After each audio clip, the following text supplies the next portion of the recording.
کربلا کا واقعہ آل محمد کبھی نہیں بھول پائے، کوفہ کا واقعہ، شام کا واقعہ کبھی نہیں بھول پائے، مگر کچھ اذیتیں ایسی تھیں کہ جن کو خاص طور پر نمایاں کر کے یاد کیا جاتا تھا۔ آپ کو معلوم ہے نا کہ سید سجاد سے جب کسی نے پوچھا بہت زیادہ مصائب کہاں پر آئے، تو سجاد نے کہا الشام الشام الشام، کأوقات ذلیلا فی دمشق، مجھے اس طرح سے شام میں کھینچا جاتا تھا جیسے کہ میرا کوئی والی نہ ہو، میرا کوئی وارث نہ ہو، جیسے کسی جگہ کے غلاموں کو کھینچا جاتا ہے۔ اور کیفیت یہ تھی کہ میری ماؤں اور بہنوں کے سر پر ردا موجود ہے۔ یہ سید سجاد نے خاص طور پر ہائی لائٹ کیا۔ تو اسی طریقے سے آپ کو یاد ہوگا امام حسین کی پیاس کو بہت زیادہ یاد کیا ہے سید سجاد نے۔ قتل ابو عبداللہ الحسین عطشانان، ارے میں کیسے پانی پی لوں، میرے بابا پیاسے ذبح کر دیے۔ قتل ابو عبداللہ الحسین جائعان، ارے میں کیسے کھانا کھا لوں، میرا بابا بھوکا ذبح کر دیا۔ یہ دو حوالے آپ نے سنے۔ اسی طریقے سے علی اصغر کو سید سجاد نے جتنا یاد کیا ہے، بہت کم آپ کو ایسی مثال ملتی ہے۔ یہ لٹا ہوا قافلہ مدینہ منورہ واپس آ چکا تھا۔ شہر مدینہ میں سید سجاد 35 برس تک خون کے آنسو روتے رہے۔ کوفہ میں مختار کی حکومت ہے اور مختار انتقام لے رہے ہیں، قاتلان امام حسین کو گرفتار کرتے ہیں، ان سے اقبال جرم کرواتے ہیں اور اقبال جرم کروا کے ان کو قتل کرتے ہیں۔ خولی، سنان، کتنے افراد ایسے ہیں کہ جو اس موقع پر گرفتار کیے گئے ہیں۔ اچھا یہ بھی میرے نوجوان دوست یاد رکھیں کہ یہ جتنے قاتل ہیں ان سب نے ابن زیاد کے دربار میں اپنی اپنی رپورٹس جمع کرائی تھیں کہ ہم نے کربلا میں یہ کیا، ہم نے کربلا میں یہ کیا، تاکہ زیادہ سے زیادہ انعام مل سکے۔ یہ سارا ریکارڈ، یہ سارے دفتر، یہ ساری فائلیں مختار کے پاس تھیں اور مختار میچ کرتے تھے۔ وہ کہتے تھے تم اقرار کرو اور جو تم نے خود لکھا ہے نا میں اس کے ساتھ اس کو ٹیلی کروں گا، دیکھوں گا کہ تم کیا کہہ رہے ہو، لکھا ہوا کیا ہے۔ مقتل کا بہت بڑا ذخیرہ اس اقبال جرم کی مرحوم منت ہے۔ مقتل کا ایک بہت بڑا ذخیرہ اس اقبال جرم کے نتیجے میں ہم تک پہنچا ہے۔ تو اب ایک شخص کوفہ کا رہنے والا، مختار کا زمانہ، پہنچا مدینہ منورہ۔ مدینہ منورہ میں سید سجاد کے پاس حاضر ہوا۔ سید سجاد سے گفتگو ہوئی۔ سید سجاد پوچھتے ہیں مختار کا کیا حال ہے، کوفے میں کیا ہو رہا ہے؟ وہ شخص کہتا ہے مولا میں کیا بتاؤں، مختار شہدائے کربلا کے قاتلوں کو گرفتار کرتے ہیں، اقبال جرم کرواتے ہیں اور پھر ان کو تہ دیگ کر دیتے ہیں۔ سید سجاد نے کچھ دیر کے لیے اپنا سر جھکا لیا، کچھ سوچتے رہے، چہرہ بلند کیا اور پھر کہتے ہیں ہرملہ پکڑا گیا۔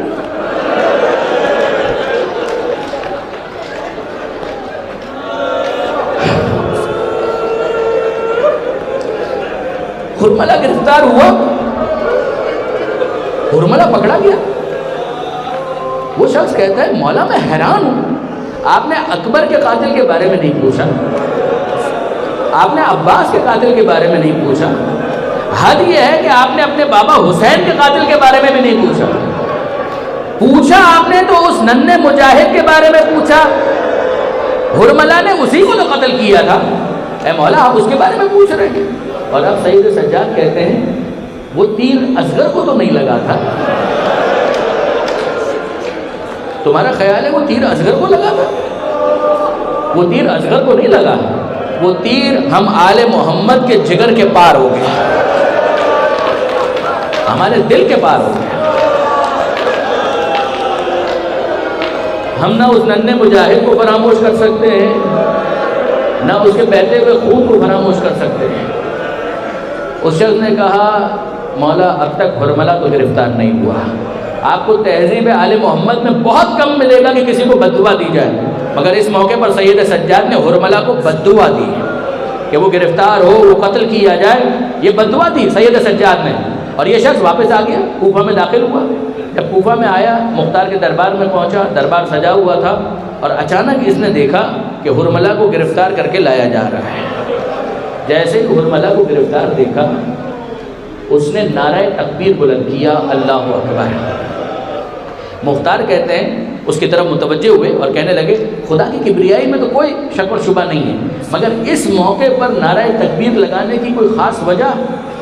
اب یہ کہتا ہے مختار میں کیا بتاؤں، میں مدینے سے ابھی بس کوفہ میں داخل ہوا ہوں، وہاں میری ملاقات ہوئی سید سجاد سے۔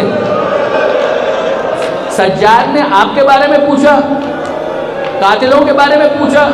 جب میں نے بتایا کہ آپ قاتلوں کو گرفتار کر کے قتل کر رہے ہیں، تو سید سجاد نے صرف اس حرملہ کے بارے میں پوچھا کہ یہ گرفتار ہوا یا نہیں۔ جب میں نے کہا کہ نہیں گرفتار نہیں ہوا، تو سجاد نے اسی کے بارے میں بد دعا کی، اور میں یہاں آیا اور میں نے دیکھا یہ گرفتار ہے، میں اپنے جذبات پر قابو نہ پا سکا۔ مختار اتنے جملے سننے کے بعد دھاڑے مار مار کر رونے لگا، گریہ کرنے لگا، آنسو بہانے لگا، اور مختار نے حرملہ کو مخاطب کر کے کہا اے حرملہ، بتا تو نے کربلا میں کیا کیا تھا، بتا کہ تو نے کربلا میں کون سے جرائم کیے تھے۔ حرملہ نے اپنے ہاتھوں کو جوڑا اور کہنے لگا امیر جو سزا دینی ہے دے دے، اگر مجھے قتل کرنا ہے مجھے قتل کر دے، مگر امیر مجھ سے یہ سوال مت کر کہ میں نے کربلا میں کیا کیا، میں بتانا نہیں چاہتا۔ مختار کہتے ہیں حرملہ بتانا تو پڑے گا۔ حرملہ اصرار کرتا ہے امیر مجھ سے مت پوچھ، مجھے قتل کر دے، مگر مجھ سے یہ مت پوچھ کہ میں نے کربلا میں کیا کیا، کہا تجھے بتانا پڑے گا۔ اور اب حرملہ کہتا ہے اے امیر میرے پاس 7 تیر تھے جن میں سے 4 نشانے پر نہیں لگے، اے امیر بس 3 تیر تھے جو نشانے پر لگے، 7 میں سے 4 تیر نشانے پر نہیں لگے، اے امیر بس 3 تیر تھے جو نشانے پر لگے۔ مختار کہتے ہیں بتا کہ تو نے پہلا تیر کس پر چلایا۔ اب حرملہ کا جواب سنیے۔ حرملہ کہتا ہے امیر یہ وہ وقت تھا کہ جب عباس مشق سکینہ بھر کے اجرکم اللہ، عباس مشق سکینہ بھر کے خیمے کی طرف جا رہے تھے۔ عباس کے بازو قلم ہو چکے تھے، مگر عباس کے حوصلے میں کوئی فرق نہیں آیا۔ عباس گھوڑے کو دوڑاتے جا رہے ہیں اور چاہتے ہیں کسی طریقے سے مشق خیمے تک پہنچ جائے۔ اس موقع پر عمر سعد نے مجھے کہا اے حرملہ کچھ ایسا کر کہ یہ مشق خیموں تک نہ جا سکے۔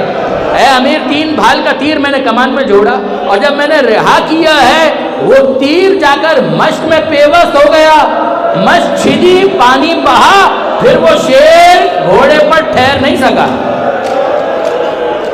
وہ زمین کربلا پر گر گیا۔ مختار کہتے ہیں بتا کہ تو نے دوسرا تیر کس کو مارا۔ حرملہ نے دوسرا تیر اسکپ کر دیا، وہ تیسرے تیر پر چلا گیا اور کہنے لگا اگلا تیر میں نے اس وقت رہا کیا کہ جب حسین مظلوم ذوالجناح کے اوپر ڈگمگا رہے تھے۔ میرا امام زخمی تھا، سر زخمی، گلا زخمی، تن زخمی، پورا جسم حسین زخمی، مگر اس وقت بھی میرا مولا ذوالجناح کے اوپر ڈگمگا رہا تھا، زمین پر نہیں گرا تھا۔ مجھے اس وقت عمر صاحب نے کہا اے حرملہ کچھ ایسا کر کہ زہرا کا لال زمین کربلا پر گرے۔ اے امیر اس وقت میں نے 3 بھال کا تیر کمان میں جوڑا، اور جب میں نے رہا کیا وہ تیر پیوست ہو گیا حسین کی پیشانی میں۔ اجرکم اللہ، خون کا فوارہ حسین کی پیشانی سے جاری ہوا، اور پھر اس کے بعد زہرا کا لال ذوالجناح کے اوپر ٹھہر نہیں سکا، وہ زمین کربلا پر گرا۔ اور کیسے گرا؟ زمانے کے امام کی فریاد یاد ہے نا کہ میرا سلام ہو اس پر کہ جو جب زین سے زمین پر آیا نہ زین پر تھا نہ زمین پر تھا۔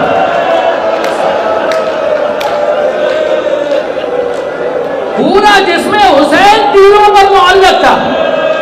یہ 2 تیر ہو گئے، اور اب مختار کہتے ہیں بتا تو نے تیسرا تیر کس کو مارا۔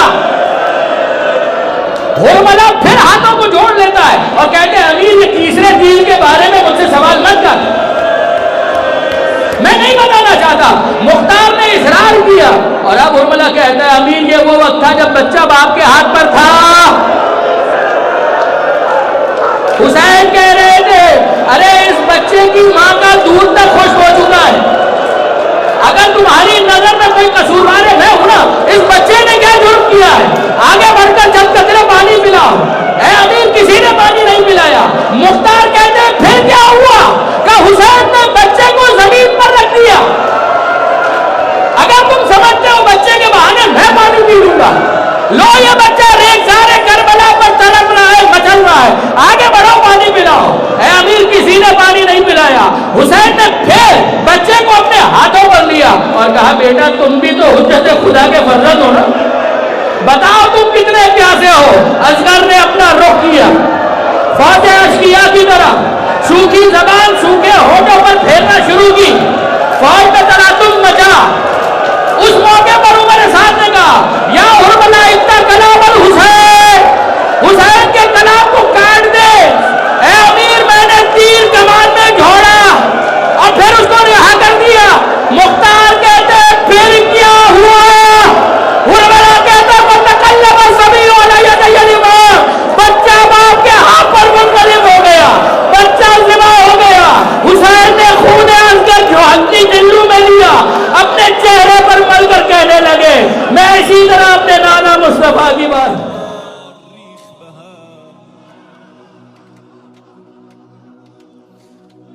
ته گودال سریبان و کفا ریخ به هم